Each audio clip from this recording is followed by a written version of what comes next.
Capítulo 35. Nas planícies de Moabe, perto do rio Jordão, na altura de Jericó, que ficava no outro lado do rio, o Senhor disse a Moisés o seguinte: Mande que os israelitas das terras que vão receber deem aos levitas algumas cidades onde estes possam morar e também terras de pastagens ao redor delas.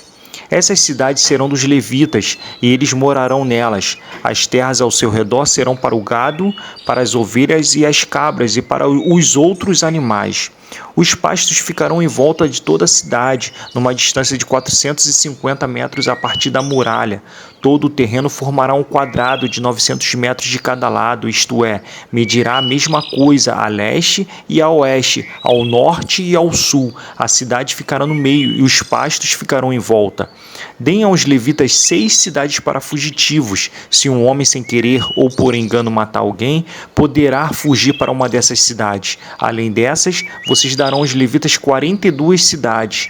Portanto, o total será de 48 cidades, todas elas com pastos ao seu redor.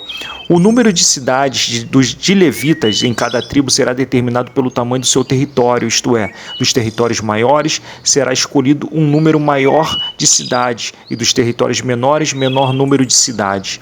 O Senhor Deus mandou que Moisés dissesse ao povo de Israel o seguinte: quando vocês atravessarem o rio Jordão para entrar em Canaã, deverão escolher algumas cidades para fugitivos, onde poderá ficar morando qualquer homem que, sem querer ou por engano, tenha matado alguém. Ali ele ficará salvo do parente da vítima que estiver procurando vingança e não morrerá sem ter sido julgado em público.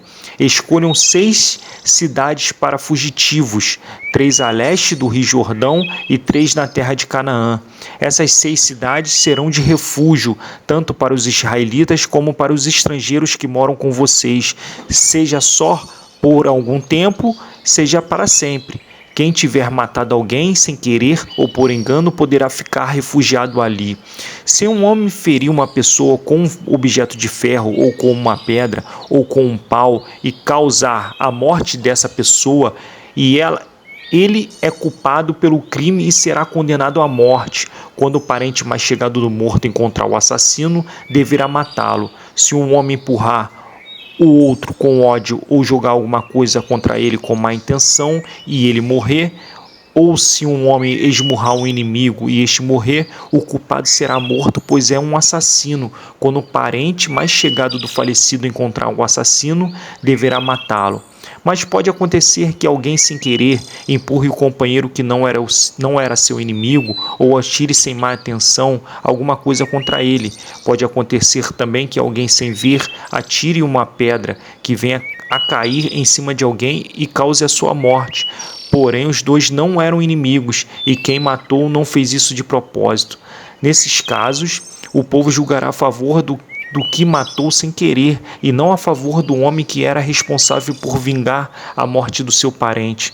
O povo deverá proteger o homem que matou sem querer, não deixando que ele seja morto pelo parente do homem que morreu. O povo fará voltar a cidade de refúgio para onde havia fugido, e ali o assassino ficará até a morte do grande sacerdote, que foi ungido com azeite sagrado. Mas se em qualquer tempo o homem que matou alguém sair da cidade de refúgio para onde havia fugido e o responsável por vingar a morte do seu parente o encontrar, ele poderá matá-lo e não será culpado por essa morte. O homem que matou alguém deverá ficar na sua cidade de refúgio até a morte do grande sacerdote, mas depois poderá voltar para sua casa. Essas ordens serão uma lei para vocês e os seus descendentes, em todos os lugares onde vocês morarem.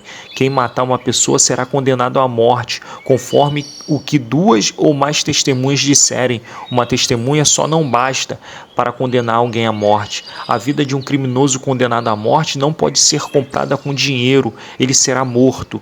Também não aceitem dinheiro para libertar aquele que tiver fugido para uma cidade de refúgio e que quiser voltar para sua terra antes da morte do grande sacerdote.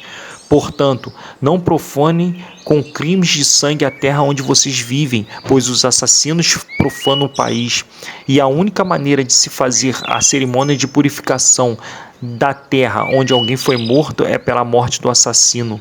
Não torne impura a terra onde vocês moram, pois eu também estou no meio dela. Eu sou o Senhor. vivo no meio dos israelitas.